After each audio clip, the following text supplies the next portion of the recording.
Hey there, Bears fans. Welcome back to Chicago Sports Podcast. I'm absolutely pumped tonight, and I'm so excited because we've got this guy who is an incredible guest joining with us. He is a legend in the world of sports communication, and he's the Chief Communication Officer of the Hall of Fame. Please give a warm welcome to Rich. Rich, thanks for joining. How you doing tonight, buddy? Brandon, I'm going to have to work hard to match that energy. I can tell you that right now. Here we go. Yeah, man. I get real excited for these guys. They're a great group that come in and follow us. Make sure you guys smash that like button, subscribe, smash that notification bell. Y'all know what to do. Leave a good review. We appreciate you guys coming in hot. But let's just dive right into it, man. We're really excited to have you tonight. Hall of Fame, man. That's the top of the class. That's what everybody strives for. And you're holding it down over there. So let's just get right into it, man. Let's kick things off. Rich, can you tell us how you got started in sports communication? Did you always know this was your calling? Not exactly. I mean, I've always been a sports fan. I did everything when I was a kid, basketball, baseball, little football, ran around a little bit and probably missed my calling. Maybe I probably found out later in life, I should have been a wrestler or, something like that. Cause I like to mix it up a little bit. And, I have a wide receiver's body and a linebacker's mentality. So maybe I should have, taken it out on the mat or something like that. So always involved in sports, but really, found my way into sports very indirectly. I really thought I would be in advertising. If I was going to work in Chicago, I was pretty certain it was going to be in an ad agency, right? I was going to write the next great jingle and make $1 billion and retire at age 28 or something like that. But that didn't happen. Yeah, I mean, getting back to the wrestler part, it always seems like the wrestlers are the smartest guys of the bunch, because you could put them in any sort of sport and they just seem to do really well. You know what I mean? So, and you seem to be like a pretty smart guy. I met you not too long ago, and then you helped me move a chair across the table, and the rest is history. And it ended up having a broken wheel to boot, I was going to say all the chairs in the press box had 5 wheels except for one, and you found it. Yeah, rookie hazing day is what I call it, or just being late. It's all good. Yeah. Man, I would have sat, like I told you, I would have sat on a bucket. I didn't care. I was in freaking awe, man. It was awesome. I was just glad to be there and sitting right next to you. Cool. Man, that was great, brother. Working in the Hall of Fame must be amazing. Did you get to meet a lot of famous athletes already? And can you give us any cool stories where you could share about Bears players or anything like that, man? Well, maybe, a couple of the coolest things I've gotten to do have just been in this past year with this class of 2024 and Devin Hester and Steve Mongo McMichael. And I know for Bears fans, Julius Peppers had a few of his best years there, and Bears fans remember him fondly. So I got to be a big part of bringing in the class of 2024, welcoming them to Canton. I was actually a fly on the wall for some of those knocks on the door. So wow. That's probably the coolest thing I've ever gotten to do, is just be there and see the guys get the knocks, to see. I'm back in the back. So I really had 2 jobs to do, is help keep us on time and don't get in the camera angle.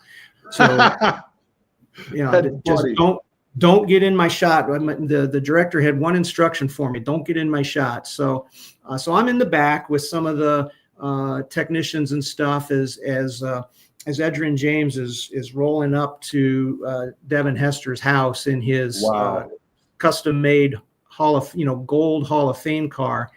And the sting, if you will, to make sure that Devin was going to be home when it was time to get his knock, is his buddy Edgerrin said, let's just go driving, let's go cruising, and I'll bring my car up and we'll go for a ride. Well, of course, Edgerrin pulls up to the front door, leans on the horn a little bit, knocks on the door, and Devin comes out and he says, "Hey, welcome to the class of 2024." So that was really special. And then I also got to be in the same room when Richard Dent made the phone call to Misty McMichael, who was at Steve's side, to find out he was getting. And that was, there was probably 8 or 10 people in the room at that time, and we're all dabbing our eyes. No, we're not crying, you're crying, type of thing.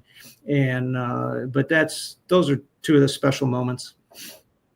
That's awesome. That's really cool. Can you take us back to what exactly they said? Do you remember kind of what they said when it happened, or did they just did break down with all kinds of emotion also?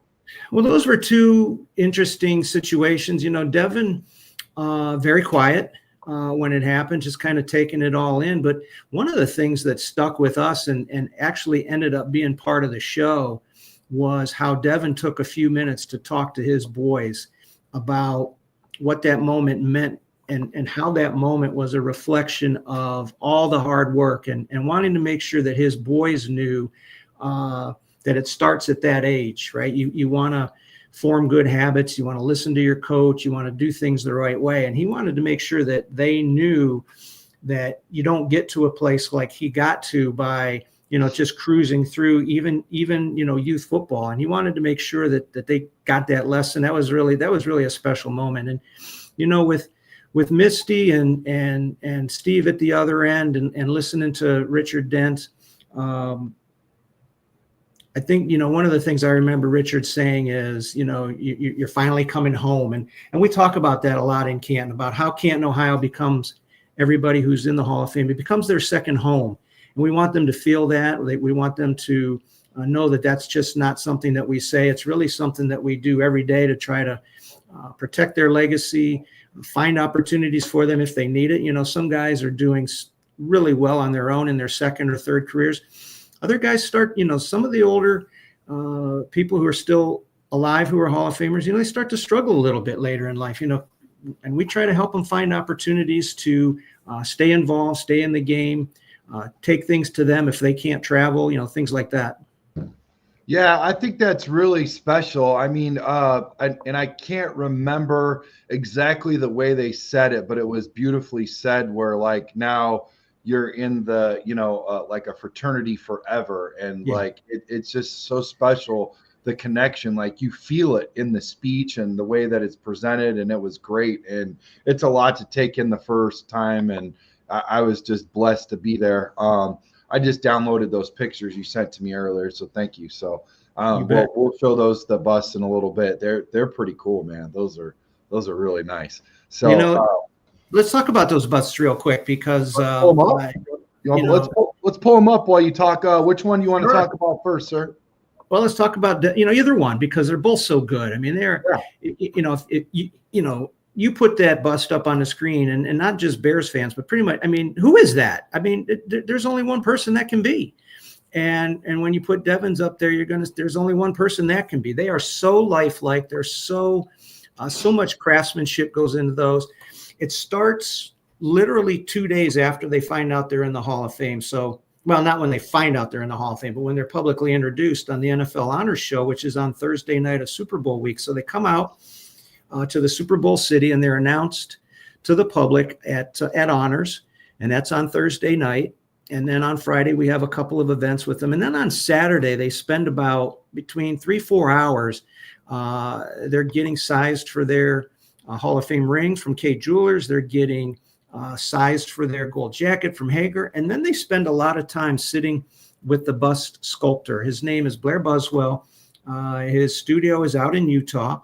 And he is just going to take all of these facial measurements. He'll talk to them. He'll say, what do you want to look like? Especially somebody like Devin, right? Devin's hair doesn't look like that now. But it looked like that when he played. And that's what he said he wanted it to look, and some guys have beards and for some of their career, but not all. Some guys have afros for some of their hair or braids or cornrows or whatever. Julius had a couple different hairstyles. Devin had a couple different hairstyles. So Blair asks him, how do you want to look? He sits with them, measures them, looks at pictures. They go out to his studio once or twice, just for progress updates to see how things are going. And that's what you get after all that effort and time. And if, a few months later, you've got this beautiful life size that is exactly scaled to Devin's, shoulders and up. If you put Devin right next to that bust, they'd look exactly the same as far as the facial features and the size of everything. How long does it take? Did you say how long it takes for them to get that going, give or take? That whole process takes about 4 to 5 months. I mean, these Really? things are literally showing up at the Hall of Fame pretty not very much time before enshrinement in early August. You know, they start sitting in mid-February, and we get them in July to mid to late July. So, that's a solid 5 months. Solid 5 months. That's crazy. That's a lot of painstaking work, man. I Yeah. mean, that don't come easy. And you got to get them all in. I mean, the whole class. It's that's a lot. That's a lot, man. And they do a beautiful, beautiful job. Somebody said something, and this is a Pro Football Hall of Fame. Okay, this is the cream de la cream. I don't know what happened with the Wade's statue, but I guess it doesn't look too good according to these guys' standards. So, yeah, we won't speak I on can't that one. comment on that. And I heard Dwayne No, I likes it. can't either. I've That's all never that seen it. matters. Have you? I saw a picture of it, so I can't judge it because I haven't seen it up close. The picture I saw, it didn't seem like the best likeness to me, but if Dwayne likes it, that's all that matters, really. Yes. That's right. So, yeah, but you guys do an amazing job, and it was crazy. I felt like I was running out of film, even though I had my phone and I had my, Sony. There I go. Yeah, I had my Sony with me on my side, and I'm taking pictures and stuff, and I'm like, man, I'm taking so many pictures just in that where the bust was at, and in the bust and everything. I had a great time, man. It was great to go through that whole museum and stuff. I mean, it's hard to get it done in 4 days. It really is. There's a lot. So, but you've been there for quite a while, and man, this freaking camera. This is freaking hilarious. I'm gonna get it though. You guys have been there for quite a while, and you fine tune everything. And I like what you guys do with with the city and everything too. Like you guys don't stop. It's not just the Hall of Fame. Like you were saying that you had some other stuff coming up too, right? Oh, for sure. I mean, well, for us, there's no question that the first week of, end of July, early August, when enshrinement happens, that's our biggest time of the year, without question. And the naming of the new class around the Super Bowl, you've got those two they're almost exactly 6 months apart. So good bookends, but in between, there's a lot going on. I mean, just even on our campus, next weekend, we'll be playing the Ohio High School football championships will be in Tom Benson Hall of Fame Stadium. So, we're deeply involved in helping to execute those games, make that special. Think about that. Think about if you were an Ohio high school player. Not only do you have the excitement of playing for your state championship, but you can come into the hall. We really throw it open to the players and the families and the administrators from the participating schools. Come into the hall. Either before your game or after your game, or the next day, if that's what works best in the schedule. But a lot of the schools make a big deal of it. They're not just coming in, playing, and leaving. They're staying over.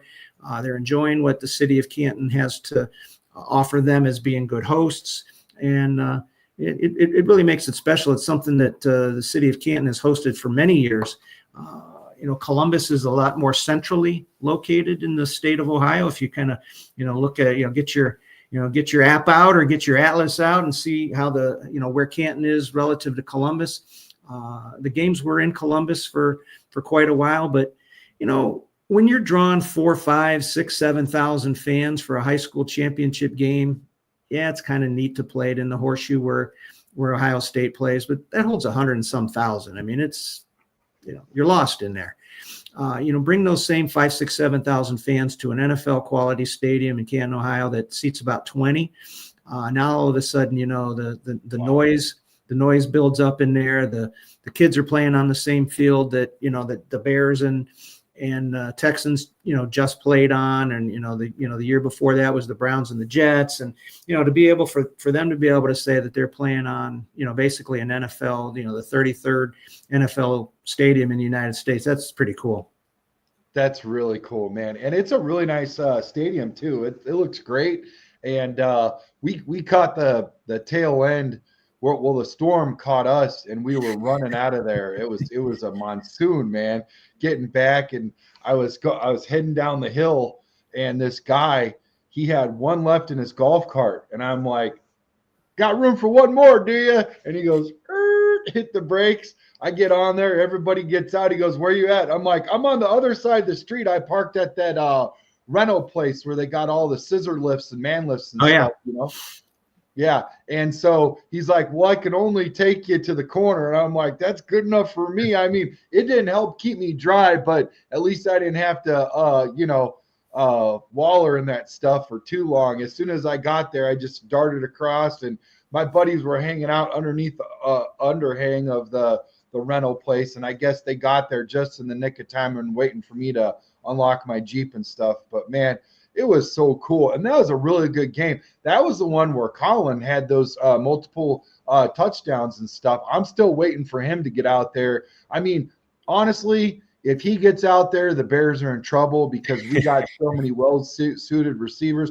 We got a receiver that we drafted last year that hasn't even been able to take the field yet. That's how many weapons they got, man, Hey, listen, I remember at the beginning of the year thinking that the Bears had one of the better receiver rooms in the league. And it's Brandon, I think, you may have hinted to folks that, that I am a fan, and we can talk about that and how you keep your fandom, how you juggle that in the job that I have. But there's no question. If you look in my office, who I'm a fan of, the stuff that's hanging on the wall. I looked at that roster this year, and I said, that's a good wide receiver room. And it is starting, that part of these last couple of weeks, I think that part of the offense has shown a lot of life.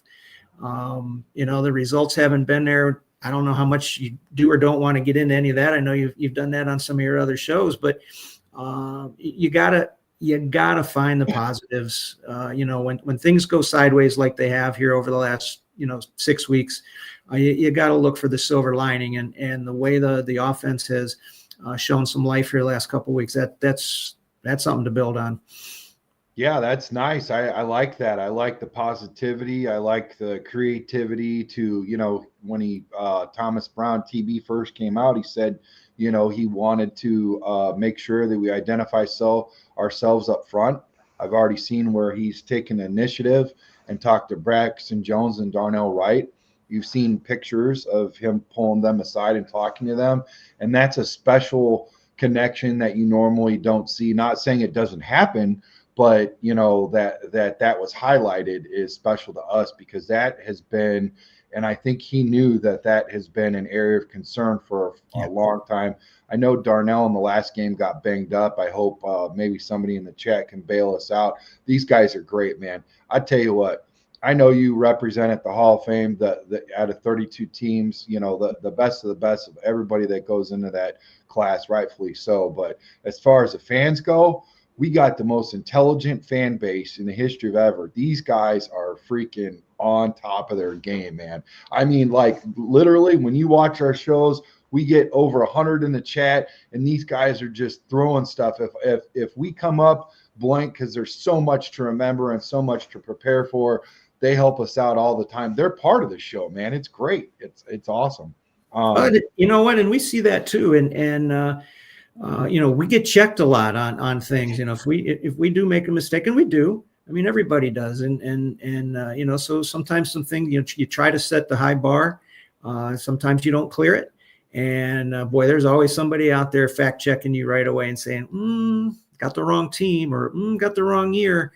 Or so-and-so, so-and-so's not first anymore. He's now second because so-and-so passed him last year. And most people are gracious about it. You get every now and then somebody who wants to make sure that you got to eat a little humble pie sometimes when you make a dumb mistake. But I know you're right. If I say something, throw something out there, I learned a long time ago, man, if I don't know, I'm just going to say, I don't know. And I'll go try to find out, because if I throw something out there, I try to make it up on the fly. And if I'm wrong, I'm going to have 100 people. Like you said, there's going to be 100 people in a chat saying, this guy doesn't know what he's talking about.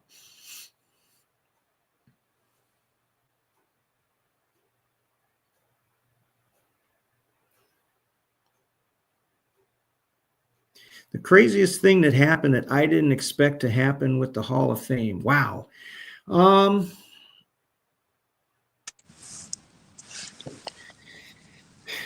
you hear me?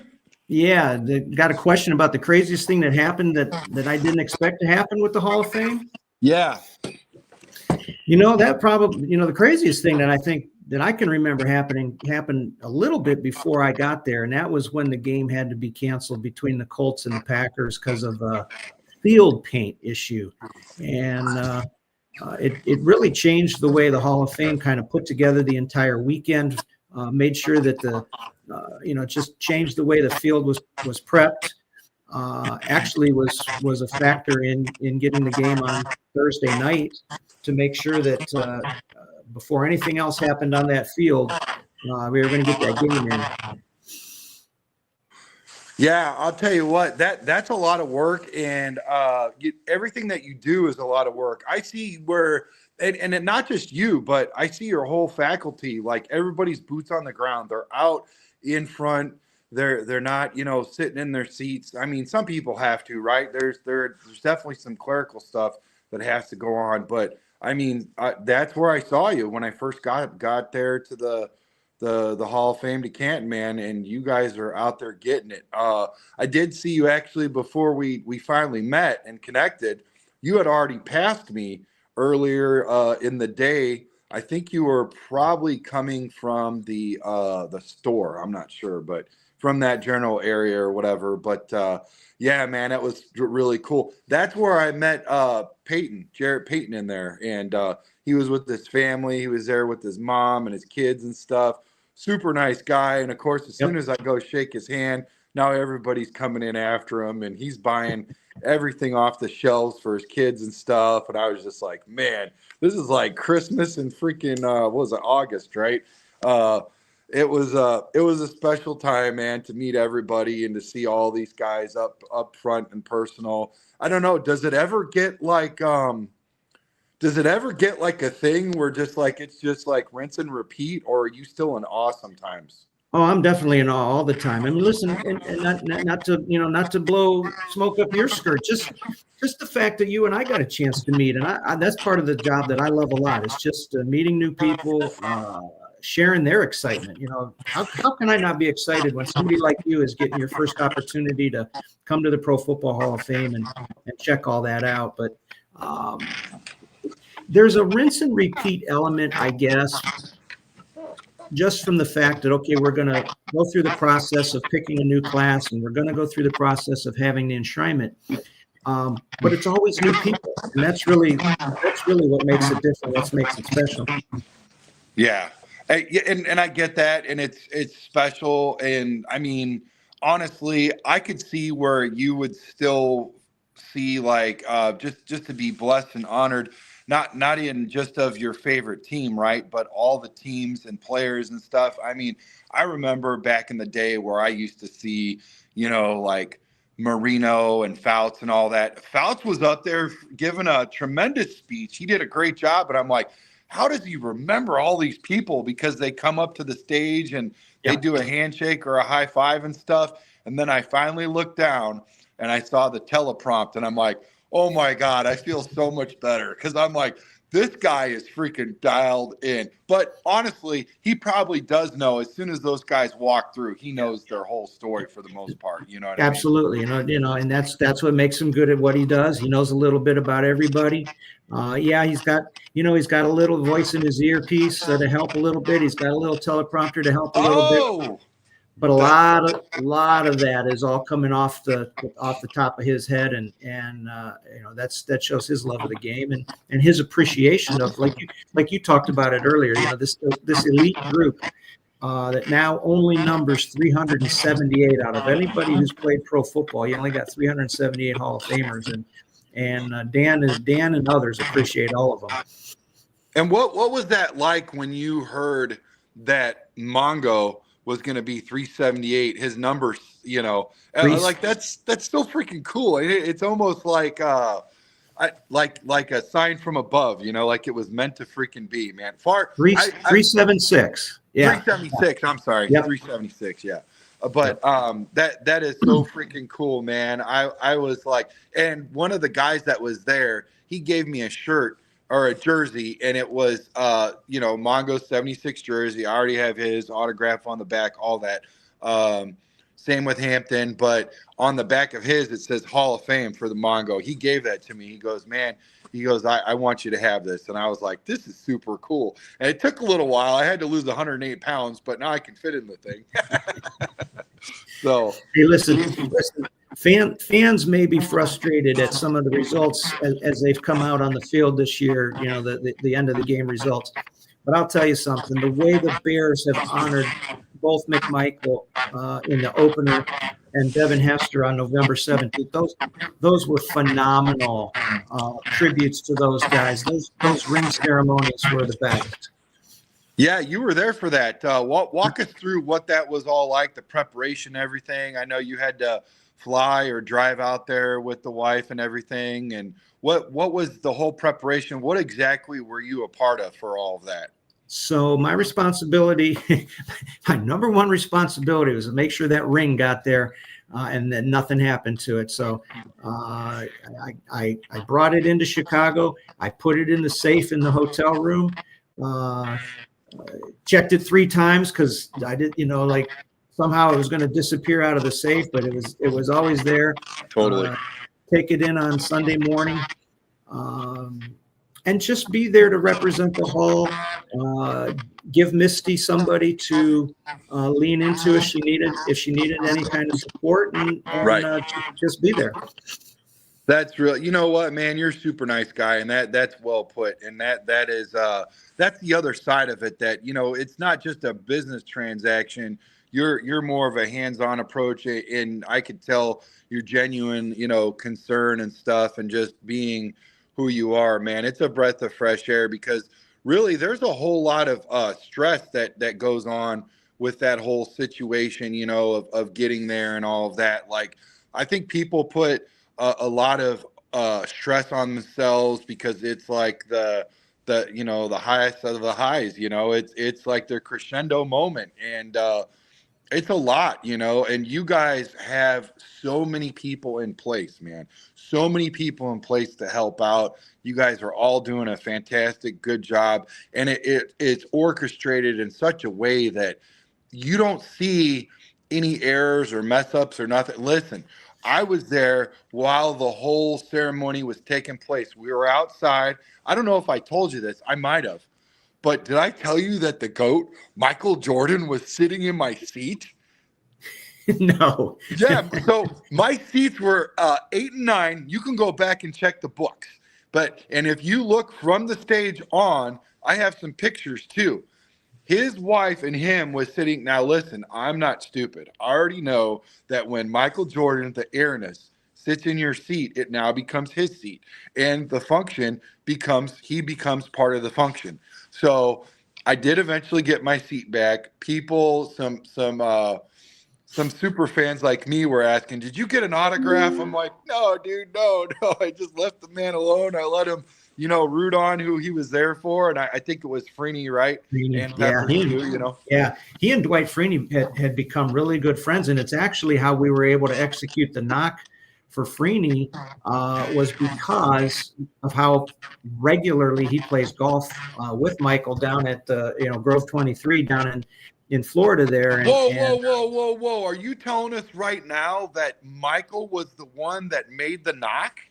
Yep. Oh, that is so cool. Yeah. That is so cool. Between Michael and Freeney's wife, Brittany, we knew exactly when Dwight Freeney was going to be on the golf course. So Michael told Dwight that he needed to dress nice because they were going to take some pictures, and he needed to be at in the clubhouse at 9:00. And so the camera crew's all in place, and Freeney pulls open the door to the clubhouse, and Coach Dungy's waiting for him to let him know he's in the Hall of Fame. Now, that was super cool, the whole Dungy thing, too, and seeing Peyton there and all those guys. Yeah. I mean, it just goes on, and I'm sure you're used to it. But everywhere you look, there's a freaking superstar. You know, it was super cool, man. It was super cool. I don't know. I'm not sure you ever really get used to it. You gotta. I'll tell you that, the one thing that I know that I think of, and I think everybody at the Hall of Fame thinks of, keeps in mind is, don't be the person who spoils it for the Hold Hall on a of Fame. second.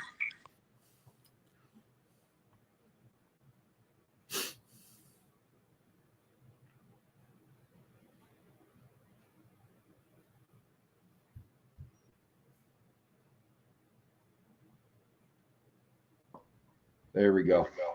All right, let me get rid of this guy because you're going to hear this. All right, enough of that. Can you hear me? Yes, sir. Yeah, these guys can testify. This rarely happens. This is freaking bug nuts crazy, man. And I've been waiting for this for a long time. I'm really excited, and I'm glad we were able to make it happen, man.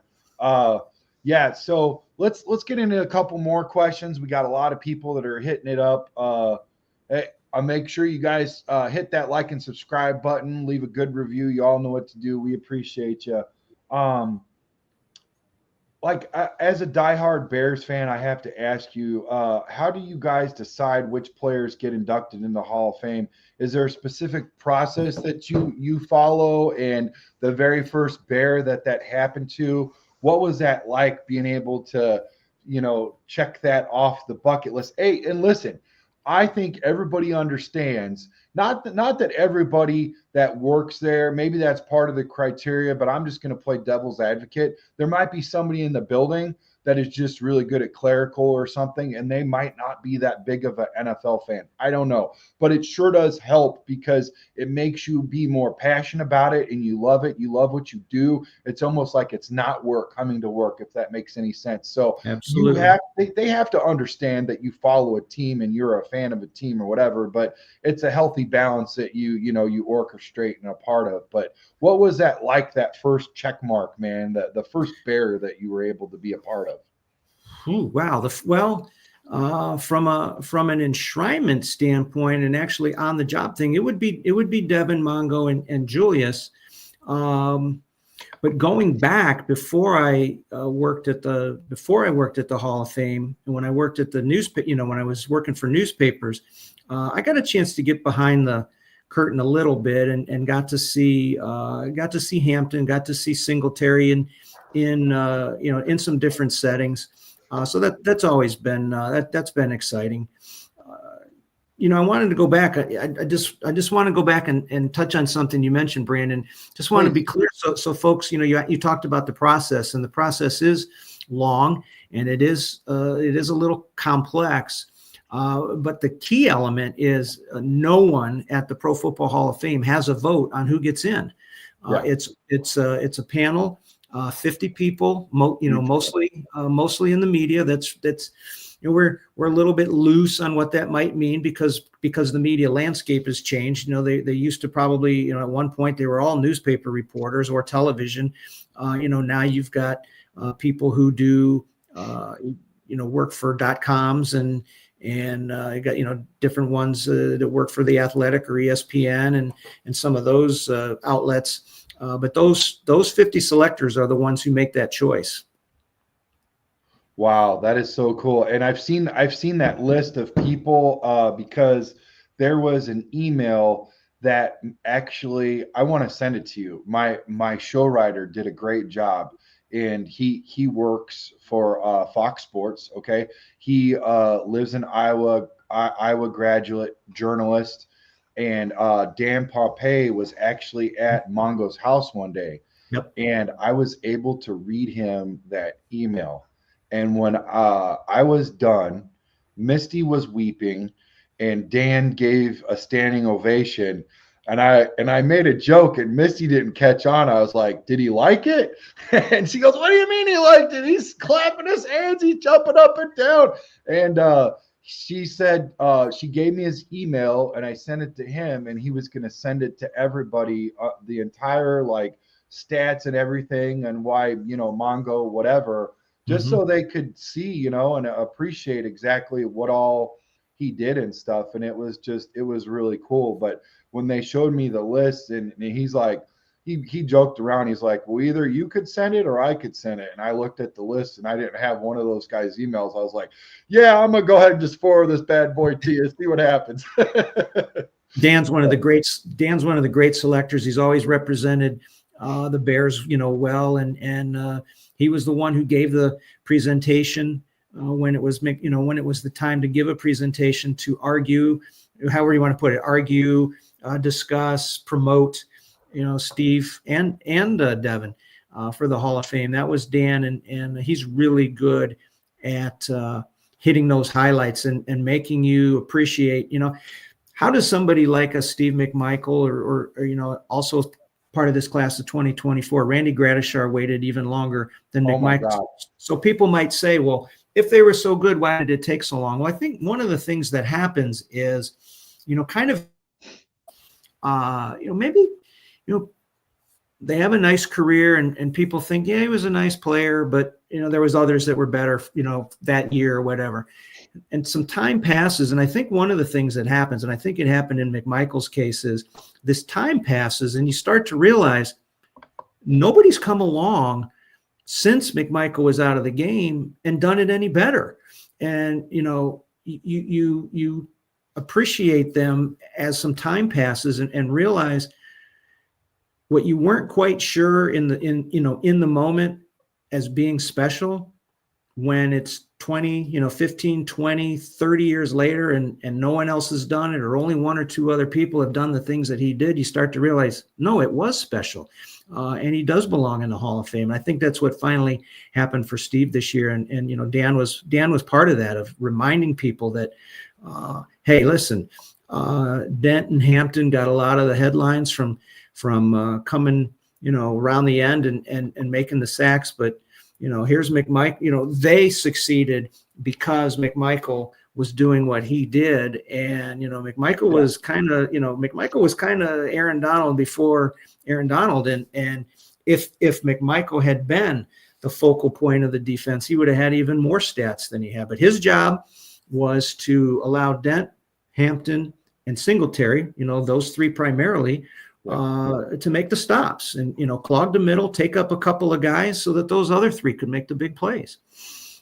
Yeah, he basically took care of all of the middle, and then you had the two bookends, and it's just so cool. And correct me if I'm wrong, but there was even a part where some of the stats of sacking wasn't really registered. So if you compile that along with that, if there is a way possible, and there probably is, man, if there's some slick guys out there. I mean, even though they don't count, it would just be cool to add that to, you know what I'm saying? It just makes it that much more sweeter, right? So, and how about McMichael getting his bust at his house? That's never been done before. There's never been a bust presentation outside of the city of Canton until this year. That's awesome. When they took the bust to McMichael's house. And hold on, brother. I gotta do something for you guys. This is for not just you, but everybody there that makes that happen, because we only do this in very special times. And this is a very special time. What you guys did for that man, and the hope for everybody else that's out there that potentially, God forbid, is going through something and they are, just waiting and holding on to make it. This is a special applause for you guys, man.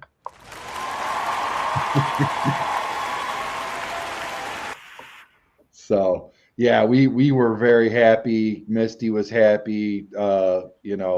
Macy was happy. The whole family was happy. I did want to touch back on what you said about Randy.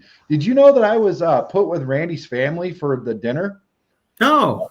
Yeah, that was pretty cool. I was there with like his cousins, and they were like they were really cool people, man. I enjoyed hanging out and talking to them and getting a little bit of info on Randy, because obviously I didn't have a whole lot in there. But when I left, man, and he was at the round table function, that was special. When he was up there and he was talking, and he was sitting across, I believe it was Peppers, right? Yeah. Hester was sitting across from Patrick Willis. And that was so cool, man. And be able to get up close and take really good high def pictures. And I actually sent one to Hester on Instagram, and I tagged him as a collaborator, and he accepted. And all these people started just like, they really appreciated the candid pictures and stuff. And but Randy, man, he had a really good like spin on everything and a positive outlook on how the process was and whatever. And he definitely, man, I'll tell you what, them boys out there, they learned something from that old timer. I mean, he does it right, man. He does it right, doesn't he? He's a good old boy. They did, and they really, they kind of adopted him as sort of the team captain, if you will, and it was a role he was comfortable with because he had done it as a player for so long. But yeah, Randy's very spiritual. Talked about in God's time, and I think went through a phase where he was, a lot of guys go through phases if they've waited a while where they maybe they get angry, maybe they lose hope and get discouraged. Yeah. And then they kind of come back around, and they just need that advocate for them. And, Jeff Legwold's the selector out. And again, we talked about it with McMichael, right? Time sometimes helps you see a bigger picture, and you realize no one else has really done this. Well, same thing with Randy. When people went back and really looked at what he did, and realized, that of all the people, and there's a kind of a litany of stats that he had, the defensive player of the year, and the number of times he was an all-pro, and the number of times he went to the Pro Bowl, that of all the guys who had done that, all of them were in the Hall of Fame except for him. And what about the people he went against? When he was naming off all of the greats, I was like, oh my gosh, man. He not only went against some people and made some fantastic tackles and was out there being a force to be reckoned with, it was some dynamic players from back in the day. And I was just like, holy smokes. And the guys that were Hall of Famers on there, they were like, man, they basically, bowed to that guy. They were like, dude, you did it. And like, how old is Randy, by the way? Well, let me do some fast math. Steve, right? 40. Oh yeah. Yeah. Randy waited 35 years. Yeah. Yeah. He's gotta be, because Steve's like 66, 67. We got the same birth month. Yeah. Randy's in his early 70s. Yeah. I was going to say, so almost a decade. So yeah, it takes time sometimes, but they're there, baby, and they're there forever. I like that was I wish I could have captivated that part where they said that they were there forever. But it was a really good. Everybody had a good story. I like Willis's story about carrying the buckets of water and all that kind of stuff for the family. And I'm just like, my God, man, these guys freaking worked hard before they worked hard, That's right. So what was the most challenging part of your job as a chief communication officer? What do you think's the hardest part of it, man? I got to know. The volume of, as our name, as you commonly use it, is Pro Football Hall of Fame. Yes, sir. Our legal name is the National Football Museum. Oh. And when you think about that, that's the name that we were incorporated under, and that's our official name. But when you think about it, kind of in that context, the National Football Museum, we are the repository for all the records, all the data, all the historical documents. I think the biggest challenge is just how big the game has become, and the volume of information that is coming out on teams and players, and just cataloging all of that. And not all of that falls to me, certainly. We've got an archives team that is responsible for a lot of that, but it is such a such a high volume of information and artifacts to keep the museum relevant. I think that's the biggest challenge, is just how big the game has become, and how many people are worthy of that kind of recognition. Yeah, absolutely. That's got to be That's going Is to be there a lot. anybody not in the Hall of Fame that you think that I think does? Oh, wow, absolutely. I mean, The list. Talk about yeah. an archive, you know? Yeah. Listen, I don't envy the selectors. I really don't. I kind of enjoy being able to say, not me. Our selection committee has to make those decisions. You look at the, not too long ago, just a few days ago, really, the list of 25 for the class of 25 came out. Tell me anybody on that list who doesn't deserve to be. I mean, they don't get that far without deserving to be in there. You've got guys who have been really close for the last handful of years. Guys like Jared Allen, Torrey Holt, Reggie Wayne, Steve Smith Sr. Just at the wide receiver, just at the wide receiver position. Yeah. Anquan Bolden, Torrey Holt, Reggie Wayne, Steve Smith Sr., and Hines Ward. And until last year, Andre Johnson was in that group as well. So those 6 have all been semifinalists, and some of them have been finalists multiple times. And you get those log jams sometimes at positions like that. And all of those people are worthy of getting in the Hall of Fame. But now you've just got so many people coming in with, these big stats, these great resumes, and eventually 4, 5, 6, 7, 8, whatever the class size ends up being, they bubble up. And just look at the first year eligible people this year. I think there's 6, and we could spend a lot of time talking about them. Luke Kuechly, Eli Manning, Adam Vinatieri, Marshall Yanda, Terrell Suggs, probably any of those guys could be in the Hall of Fame. People thought Antonio Gates was going to be a first year guy last year, and he didn't quite get there, so he's back for his second year. And you look at guys who had to wait a year or two, and DeMarcus Ware didn't get in on his first year. He waited 1 year. Devin Hester waited 2 years, got in on his third try. It's so fierce, that competition. Yeah, I mean, and so is there anybody left out of the 25? I didn't take a look at the list that are Bears. Great question. If you give me a second, I'll pull the list up and get it in front of me here. Yeah, absolutely. Not a problem, man. Man, look at that. You could see the breath in my garage. Look at this, Rich. I saw you all wrapped up in a parka there. Well, Jared Allen was there briefly. Yeah. Is Owen still there or no? No, he didn't. He fell off. He fell off in the last cut. Got down to 50, but not from 50 to 25. Wilbur was there at one point, right? Wilbur Marshall. And that's it. Yeah. Okay. No, I don't think we're going to be no Bears having parades in Chicago this time around. Yeah. Well, we had some good ones, so we're very excited still and happy about that. Somebody wanted to ask, and I think you touched on it, but let's just unpack it just a little bit more. Some people, as you know, are a little frustrated by our beloved Bears, especially when it goes on for so long and they feel like a guy in Mongo deserved it, felt we feel like he deserved it a lot sooner. Can you tell us, V-Dog wants to know, basically, if you felt, in your opinion, like it was a little late, even though it's a great honor for Steve to be in it now.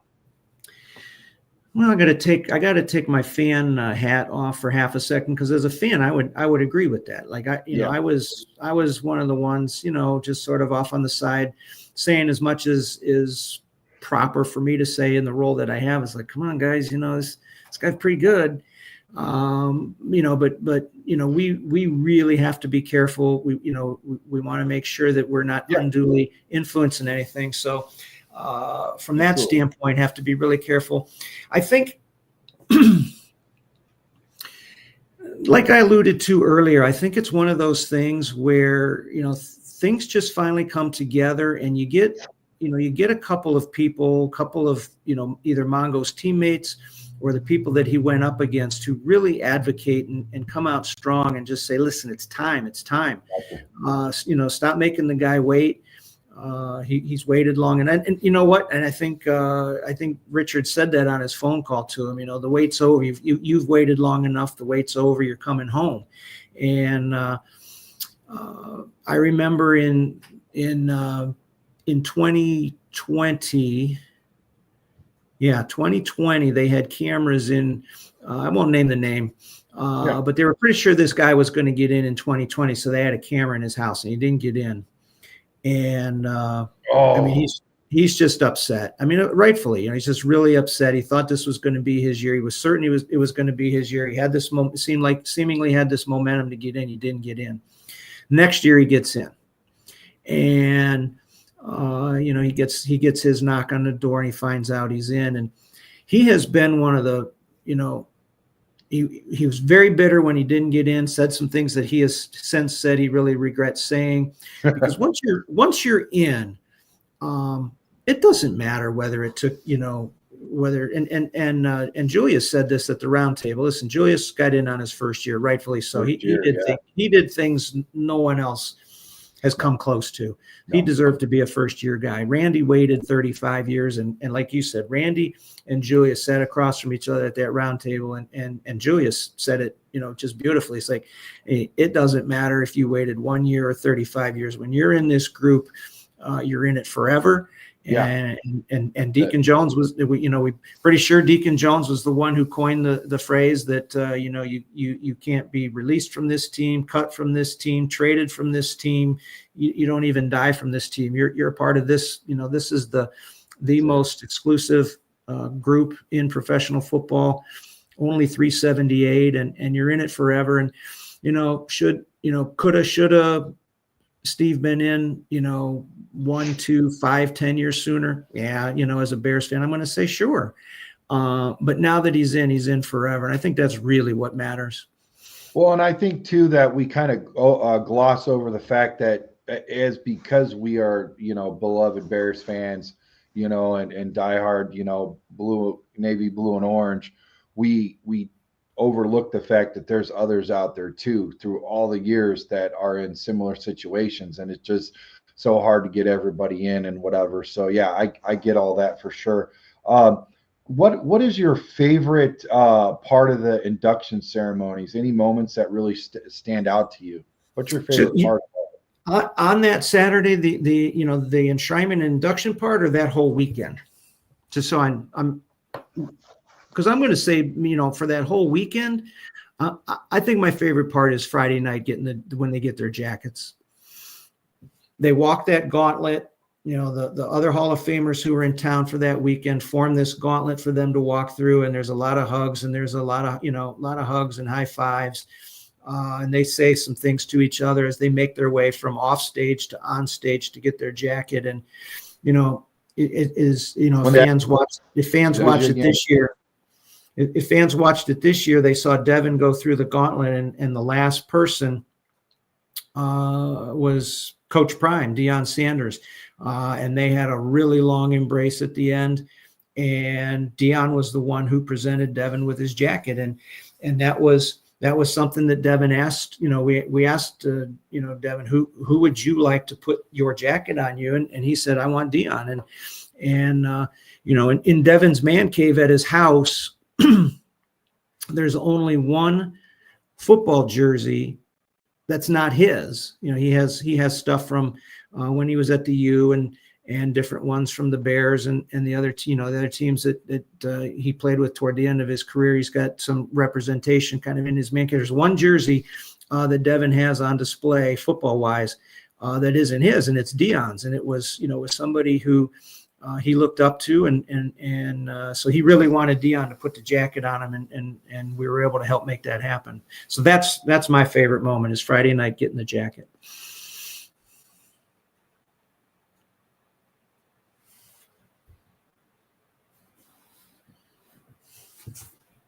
I'm not hearing you, Brandon.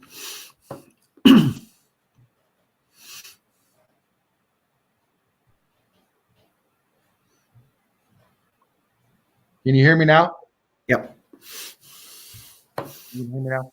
Yeah, Yeah. there's so many moments and so many when you're knocking on the door and all that stuff to pick from, man, it's got to be something else, man. Um, how do you keep the stories of Hall of Famers alive for generations to come? Like, how do you keep them, fresh in the daily, walk and communication and stuff like that? What is it that you do? Do you use social media, or how do you make that happen? Yeah, we do it. You know what? I like this. I like doing things like this. The hall does Yeah, use a lot of social, the hall does a lot of social media. I try to get out. I do some things locally. The Hall of Fame also has a show on Sirius XM where we get a chance to talk. We get a chance to talk with Hall of Famers, either about what their career meant to them, or even some of the things that they're doing now. So we get to help keep those legacies alive that way too. Like that a lot. I'm not laughing at you, man. I think that was I love what you do. I think you're an amazing person. You got to drive like no other. But this guy just cracks me up about the GoFundMe for the garage heater. I had the heater on, and that's why I lost you guys. And the power went out of my freaking computer was because I had it in the wrong circuit, and I haven't been able to get up to plug it into a different wall. So, yeah, it's hilarious, man. Last year I didn't run into this situation because I was doing the Mongo Mondays and I was helping raise money for Mongo's ALS, nursing fund and whatever. We were able to raise a lot, and we were doing, I was interviewing all of his teammates and Bears players and stuff every Monday, and it wasn't just one day. You know how it is when you start to, create events and stuff. It's not just, oh, let's just go show up, set it up, and then that's it, pack it up and go. It's a lot before that. It's a lot of planning and a lot of attention to detail and Yep. stuff. So but now this year I've built out and done some other things and whatever. But the GoFundMe, man, that freaking uh how do you balance the need to promote the Hall of Fame while respecting the privacy of the athletes as as a CCO, man? That's a very interesting thing. I was like, how do you do that, That's a great question. We really do defer to the Hall of Famers. I will not share. I have Hall of Famers email addresses. I have a few dozen phone numbers. We don't share, and we send everything. We take things in, send it back to them, and let them make those choices. It's actually not that hard, to be honest. It's not that hard to protect their privacy because we just say we're always going to do it. And when we get requests for them, send it either to them or to their agent, whatever they've instructed us is the preferred way that they want to deal with that, and let them make the call. What I will do occasionally is just vouch for somebody. Who may be asking for an interview because they get, we know these guys get tons of requests. So I'll say, listen, Brandon's a cool dude, and he's one of the good guys. So give him a shot. And then there's other people. I'm just like, nah, this guy's burned us. Hey, I'm going to pass it along because I said I would, but this guy's burned us. So if you say no, we'll understand. So I think they respect that. I think that they appreciate that we do a little bit of vetting for them, but they get to make the ultimate call. We do not compel them to do any media, except out, there are a couple responsibilities that week that they're when they're first enshrined. We do ask them to do a media availability. But outside of that, when the returning guys come back, and all the guys outside of the class of 2024, when they came back to Canton this year, we don't make any demands on them. That's awesome. Yeah, and that's good that they have like that safe space and somewhere just to be cool with, because like that's their new home, and home is where you just want to feel relaxed and not pressure. So speaking of pressure, though, a lot of analytics, a lot of numbers, a lot of way to gauge your production. With me, I'm looking at the numbers here across all of our platforms. We've already got over 100 people that have checked in the chat. There's a lot of people, making comments to you and stuff. It's been really cool. So I know that people are really interested in the Pro Football Hall of Fame and what you have to say in your role and stuff. So this is something that, I'd like to revisit. But with you, how do you measure the success of your communication strategies? What is it that you do in order to be like, that didn't work so well, or I could work better on that, or this is a home run. I'm doing this early and often. Now, another great question, Brandon. Right, because if you if you don't know what you're measuring as a success, then you're just throwing darts at a dartboard. Yeah. I think some of the basic analytics for us, are we growing our following? I would honestly say that for me, it's about whether or not I can pick up the phone and call somebody and just hopefully I've built that relationship with somebody. Listen, I know right now one of my best relationships is with the Bears. And if I called, there's a handful of people with the Bears organization. If I called them and said, hey, can you help us out? Can you send us some footage of, this person or that person? It's going to happen. And when I started, that was something I had to build. I had to meet, my peers at the team level across the league. And for me, I guess I measure success by the number of teams I could call Monday morning and say, could you do something for me? And the number that would say yes. And I love that. It's not all 32 yet because I still got a little bit of work to do with a couple of teams who, maybe we just haven't crossed paths, yet because they haven't put anybody in the hall in the last couple of years or whatever. But it's getting real close to all 32 where that for me is one of the ways I measure success. That's really cool. And I know you're going to continue to grind and get that 32. I could tell you got it in you, man. What role does the fan feedback play in your work? Like, do you feel, do you look at that? Is there like the old comment box or something, leave something in the box and we'll take a look at it? Or how does that all work, play out? Oh, absolutely. And like we said, I think, very early in this discussion that we're having, there are so many passionate, smart fans out there that if they see something on our website that's out of date, they're going to let us know. If they think somebody should be in the Hall of Fame, they're going to let us know. I think as long as it's done respectfully, I welcome it. I want to be challenged to for the Hall of Fame to do the best that it can do. Listen, I think if we're going to call ourselves, the Pro Football Hall of Fame, we need to expect to set a high standard. So, hopefully we're doing that. And in the instances where somebody thinks we're not, hey, call us out on it. Just my only thing is, hopefully it's with, mutual respect. And, I'm going to appreciate somebody wanting us to be better. And then hopefully, we'll get better and they'll say thank you. Yeah. No, my buddy sat next to me, Eric, engineer, metallurgical engineer. He sat next to me and we were taking it all in. He helps him out with the podcast and rolls out all the chords and everything, puts it all together. And we were measuring the goosebumps. I was like, look at, they got me again. Every time, somebody would say something, I'm like, these guys are good, man. And I mean, like, how do you handle your emotions during these moments and these times where how do you do it, man? It's very emotional week. It is, but I think you just listen, I'm not a 25 or 30-year-old anymore.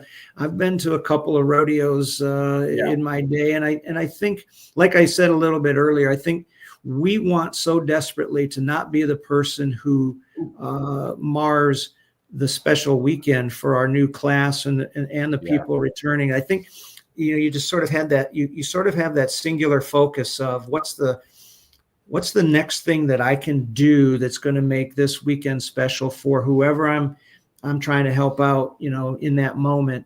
and you just kind of go from one thing to the next. And to be honest, in a way, it kind of keeps you from even having time to think about being nervous or time to worry about things, because there's so many things that can go wrong, and not a single one of them is in your control. You just kind of go with it. Like you said, you get weather. You get somebody whose car's broken down and they're not where they're supposed to be when they say they're going to be there. And, now what do you do? Do you wait for them, or does the show go on? And you're just sort of making those decisions in the moment. But always, I think the bottom line is, what's the best thing to do for that Hall of Famer? And I think as long as you frame pretty much any decision with that in mind, I think the rest just sort of falls into place. Yeah, there was a moment you're talking about preparation, everything that's happening, that when it started to rain and it started to cascade over the top of the roof, and it was coming down on the front row, I could see it happening. I work outside. I work at a steel mill, for Christ's sake. So this is nothing. I see my breath all the damn time at work. It's nothing. My toes are about froze right now because I don't have the winter socks on and my heater went off. Not a big deal. I'm not crying, but I saw the rain come down, and I was trying to tell all Willis's guys up front. They get round tables and everything. I'm like, hey, move over to the left a little bit. Let me help you at the table. Like, oh, we're fine. I'm like, okay, shoot yourself. And then right behind me was Willis's teammates, and then Harbaugh. Coach Harbaugh for the Chargers, Michigan at the time, he was literally right behind me. And every time I went to go shake his hand, somebody would come up and talk to him. So I just did like this really weird picture, and I deleted it right away. I looked like a creeper. I was like this. I took a picture, and my mouth was like this, and I'm like doing one of these things. And he was just like, but he wasn't looking at me. He was like looking over there or something, but it was just hilarious. And all these guys I was talking to, Navarro Bowman was sitting right behind me. And I was like, I'm a diehard Chicago Bear fan, Buckus, Urlacher, Singletary, all these guys. But if there was one guy that was on the Bears, I would want Patrick Willis. He's awesome, man. He's like the best Niner linebacker ever. And he's like, Navarro Bowman was pretty good too. And I'm like, I knew who I was talking to, man. I was like, he's all right, and he was just like, it was funny. So, and then that big old like Samoan dude that I think he played offensive line, he was there too. When I went and talked to him, he had freaking what do you call it? I'm a big dude, I played left tackle, college, semi-pro, but he had like calves like the size of pineapples, man. And I talked to him. He was like a gentle giant. Good dude, man. So I see a question on how are teams selected for the Hall of Fame game? Yeah. How does that happen? Well, we work with the league on that, and it's actually the league's game. So we can make suggestions on who we'd like to see, but ultimately it is the league's call. But what we do is we ask for teams that are associated with at least one of the enshrinees coming in, because we know that that's really how the teams can help celebrate, right? There were people in the Bears front office and in the Bears organization who wanted to be in Canton, Ohio to celebrate Mongo and Devin and, even Julius. What's the best way for people in the organization to do that is to be there for the game, because then they're not, disrupting practice back in, back in Illinois, wherever the Bears, are happening to practice at that time of the year, or any other team.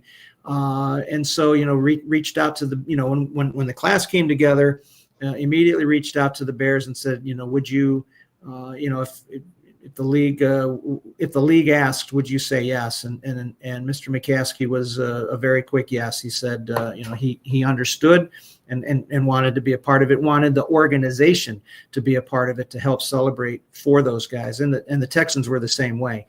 Yeah. They were a yes. It was pretty natural to pick those two.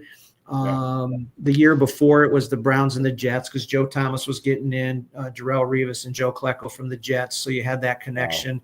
Wow. The year before that, it was the Raiders and Jaguars, because, the Jaguars really wanted to be a part of it because Baselli was the first Jaguar to get in. So, the Jaguars organization was fully invested in wanting to do everything that they could to be part of that weekend. So, it really almost always connects to at least one of the enshrinees. And if we're lucky enough to have multiple enshrinees from the same team, there's a very high likelihood that team's going to follow.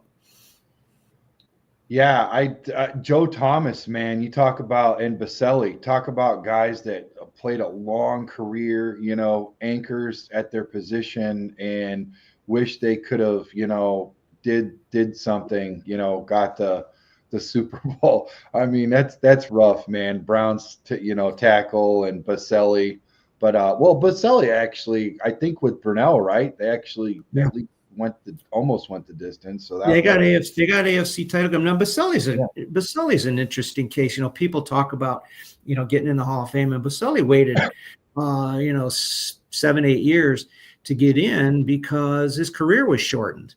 And so here's a guy who was all everything for basically 5 of the 6.5 years that he played. He only played 6 years. He got into like a 7th year, but almost universally, I think by consensus was the best left tackle in the game for like 4 of those years, and all pro 5 of those years. So so what do you do? So that's one of the great debates that the selectors have to sort out is he was the best at his position for X number of years. Is that long enough? And Patrick Willis went kind of through the same thing, 7 really good years, injury shortened. Terrell Davis was another one. Of course, Gale Sayers, maybe being the best of the best of people who had their career cut short. Sterling Sharp is still kind of on the outside looking in, another, best at his position or right up there, second best, because I know he overlapped with Jerry Rice a lot, but they were 1 and 1A for, a couple of years there. Take your pick.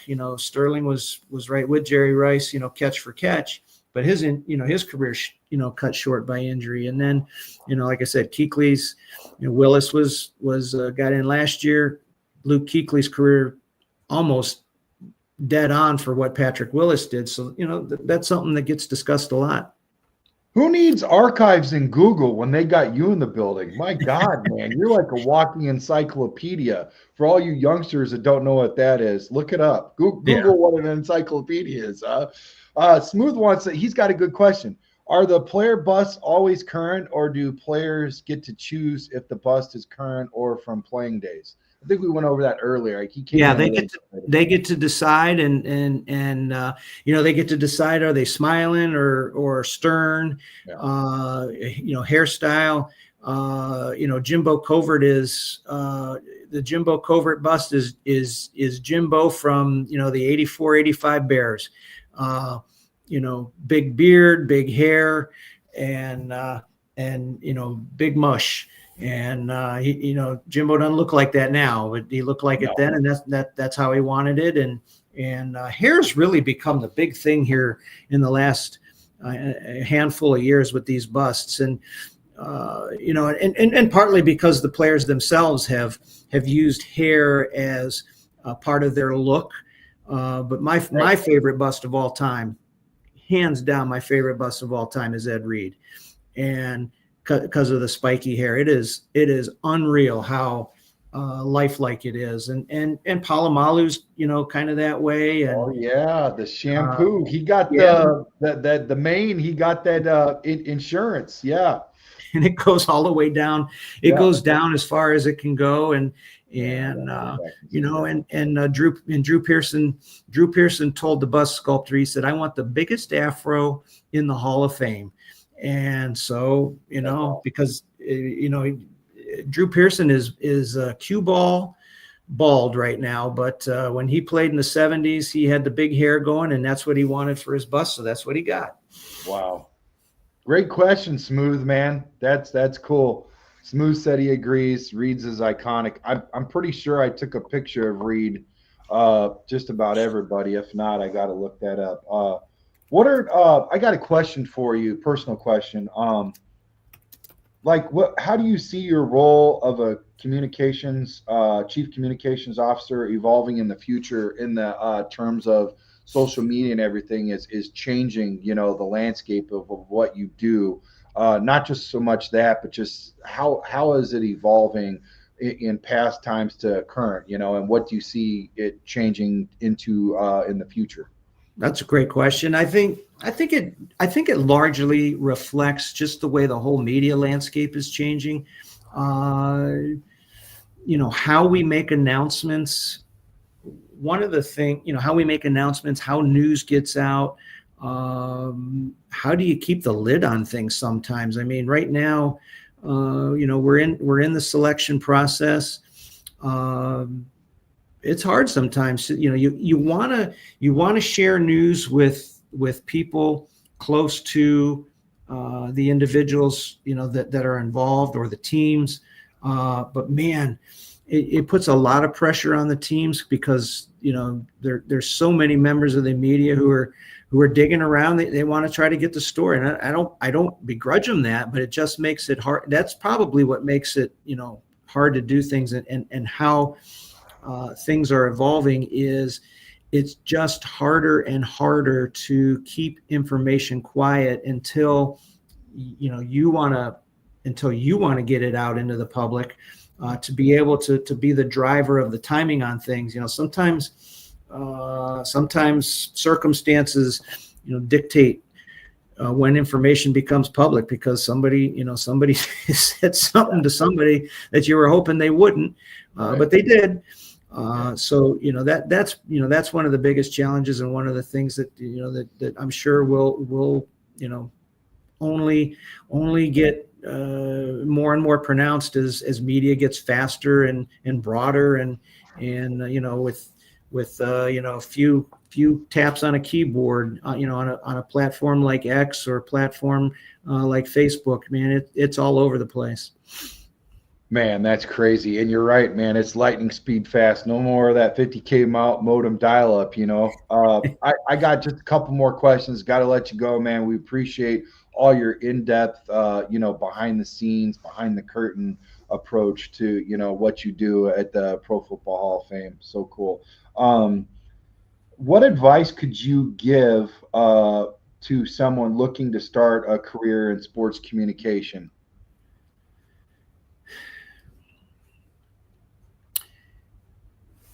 Be curious.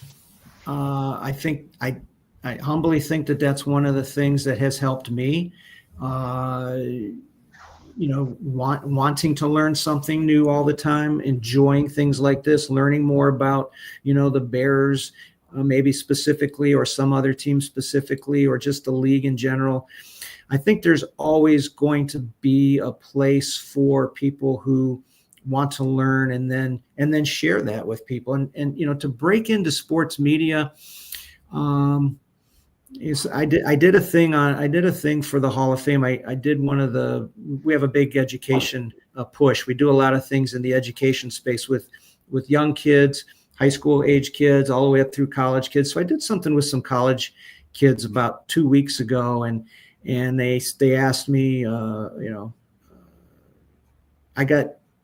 I jump in the elevator with you, and I got 30 seconds to get your attention. What should I say? And I struggled to answer that question, to be honest, a little bit. I said, well, I think I have a better idea of what not to say. Don't tell me you love football, because everybody who wants a job in sports media loves the sport that they're trying to get into. It has to be more than that. It has to be more than just loving football. I think you have to love how it comes together and the people involved in it. I think that's kind of the big differentiator. Listen, a lot of people can regurgitate stats, and a lot of people can regurgitate the history. But I just love listening to you, Brandon, talk about how, when you meet somebody, learn a little, if you want to break into sports media, first of all, you can't be shy. You're going to have to stick your nose, and I don't mean like into their business, stick your nose in, but you've been in the locker room or the press conference setting, especially in a media market like Chicago.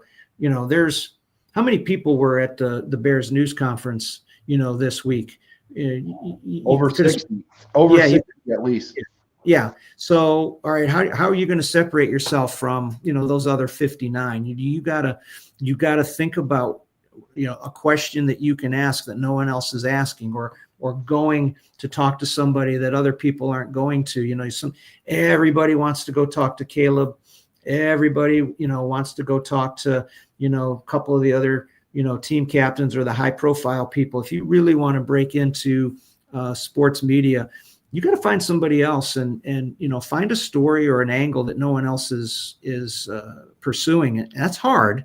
I'm not foolish enough to think that that's easy. If it was easy, everybody else would do it. But that's got to be the separator. You got to have something that's kind of your calling card and be able to zig when some other people are zagging. So Brandon, a little crazy around Hallis Hall this week. Oh man, like the Chinese fire drill, it's crazy, man. It's nuts. And everybody's got a little bit extra add to the original story, and it's all starting to come together. And yeah, I'm just glad that they sorted it all out. And there's a little bit of hope and a little bit of life here, even amongst all of the the ashes. I think.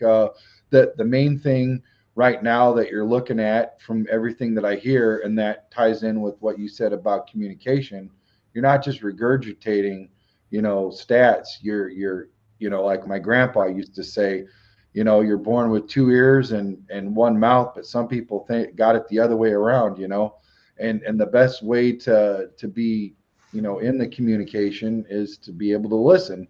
And there's a lot being said right now. And if you just have a little bit of patience, it'll all come together, and then you can break it down. Because one thing I learned about what's been happening is the first thing might not be the right thing, so it takes a little bit of patience and stuff. And back to what you were talking about, how do you get in there with all the people, the whole scrum of everybody that wants to get their question in? It kind of reminds me of, I don't know if you got any pets, but my dog, he lets me know when he wants to get pet. He gets his nose in there, so a little bit of, there's a respectful nod that he gives me, and he gets it, so it's a delicate, balance there, I've got some and I'm the greenhorn, so you can definitely get in there. You just got to do it right for sure.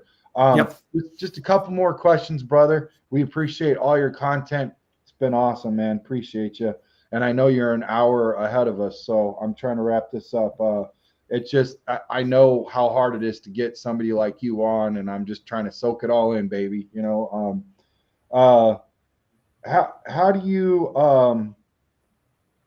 see the future of the Hall of Fame in the next decade, man? I know this is probably like a full, like a big question, but if you could kind of just, shorten it a little bit and just kind of like how you see things are moving with the landscape there. Technology will be a big part of the Hall of Fame moving, in the next 2, 3, 5, and 10 year, kind of those 2, 3, 5, 10-year forecasts that people do. If you go to the Hall of Fame, Brandon, you saw there's you could spend a lot of time reading things on the wall, looking at pictures. Have you been to the College Football Hall of Fame? No, I've not. No. Okay. Well, first of all, I encourage anybody who can, if there's anybody, listening, watching, who's been there, they'll know what I'm talking about. And it's one of the things that we want to do at the Pro Football Hall of Fame in Canton. When you go to the College Football Hall of Fame, one of the very first things you do when you sign in at a kiosk is, you put your name and you say what your favorite college is. So I took a trip down there about a year ago. It was kind of a recon trip because we knew we wanted to be doing some of the things. We had heard about some of the things that they did. So we want to copy them or emulate some of them. So being a Butkus guy, I said my university is Illinois. So I get this lanyard and it's got a computer chip in the lanyard. And so everywhere I go in the museum, as I come within a few feet of one of the kiosks, all of a sudden it's all personalized and customized for me. It says, "Hi, Rich. Welcome to this part of the College Football Hall of Fame. Oh, you're an Illinois fan. Well, did you know ... Did you know Dick Butkus did this? Did you know Red Grange did that? You know," and so my experience was personalized around my favorite team. And so that's the kind of technology that is very important to us to want to put in to the Pro Football Hall of Fame at Canton, so that every fan coming in, you can have that experience now, but you got to kind of go find it yourself. Where are the artifacts on the Bears? Where are the artifacts on the Packers? Or whoever. But we get that, right? We get people who come in their Steeler jersey, they got their Palomalu or their Roethlisberger or their Jerome Bettis jersey, and they walk in, they want to see everything that has to do with the Steelers. Well, that's great. And our docents and our staff are great at being able to point those things out. But how much greater would it be for them to just, every time they came up to a different area of the museum, a hologram or a screen just pops up and says, "Hey, welcome to this area of the hall. We know you love the Steelers, so you got to be sure to see this, this, and this," and it might play videos, it might give them factoids and different things like that. Wow. So it's really going to be about personalizing that experience. That's cool, guys. You heard it first here on Chicago Sports Podcast. Hey, Rich, thank you so much for joining us. It's been awesome inviting and having you on our show, and thank you for answering the bell. To all our listeners, thank you for listening in, and for Chicago Sports Podcast. Stay tuned for more exclusive interviews. We got Bobby Howard from Notre Dame, Chicago Bear linebacker, coming out December 8th to Bridges Scoreboard, Northwest Indiana, Chicago Sports headquarters, with the Hall of Fame menu and the coldest beer in Chicagoland. And I don't really want to say coldest right now because it is actually 18 degrees, probably maybe a little bit warmer in my garage. I don't know, but and then let's see, the 15th, no, it'll be the 16th on a Monday night. We've got Jim Miller, my co-host Jim Miller, will be coming out along with Pro Bowl Henry Melton, and that's going to be an exciting Monday night. Pictures, autographs, the whole shebang, pregame podcast, in-game analysis with the three of us, all that cool stuff, a lot of good stuff, giving away a 55-inch television, a lot of good things, 50-50 tip board, cool stuff, man. Good food, good wings, good fun. Win, lose, or draw, it's not been pretty this year, but it's always pretty hanging out with us. We always have a good time and find a way to win. Finally, not last but not least, the Zoom, Jerry Azuma, coming out December 22nd. That'll be another cool event. Same thing, rinse and repeat. Having him coming out, sign autographs, going to do a pregame, in-game analysis, all that cool stuff. So, yeah, Rich, thanks again. Have a good night. Is there anything that you'd like to tell our viewers in closing, Bears related or Hall of Fame related, or both? Hey, listen, just really appreciate, one of the two charter members of the National Football League, founded in Canton, Ohio in 1920, with Papa Bear himself in attendance at the meeting. Just a great legacy, great connection between the Bears and the Pro Football Hall of Fame. It's because of Papa Bear's. One of the things that helped put the Pro Football Hall of Fame in Canton, Ohio, was Papa Bear's influence, saying that's where it should be. That's where the league was formed. So that's where the Hall of Fame should be. So we owe a debt of gratitude to him. Just, hey, listen, go Bears. I'm still enthusiastic. I think there's still so many good pieces in place. It's gonna get turned around. Yeah, I think so too. Like, who are a couple of your favorite players right now on the team that you're excited to just watch when you turn the television on for the Bears? Well, listen, I think they made the right choice. You can't win in the NFL right now without a quarterback that you can trust. Listen, again, last handful of weeks here, the results have not been what anybody's wanted if you're a Bears fan. However, you've watched your quarterback, maybe quietly, set an all-time record for most passes, consecutive passes by a rookie without an interception. He still eats the ball a little bit, takes a sack or two that maybe he shouldn't. But you know what? You also see a lot of rookie quarterbacks who, instead of taking that sack, just chuck it up, and now all of a sudden it's going back the other way. So fair enough. It's a trade-off, and he's learning a lot, and there's a lot to be excited about with him. Listen, they nailed the draft this last year with him in Rome, and get some guys healthy or upgrade the offensive line. I think they're really close. I really do. I think they're really close. Problem is right now, you got three other teams in that, they're in the best division of football by far, top to bottom, best division in football.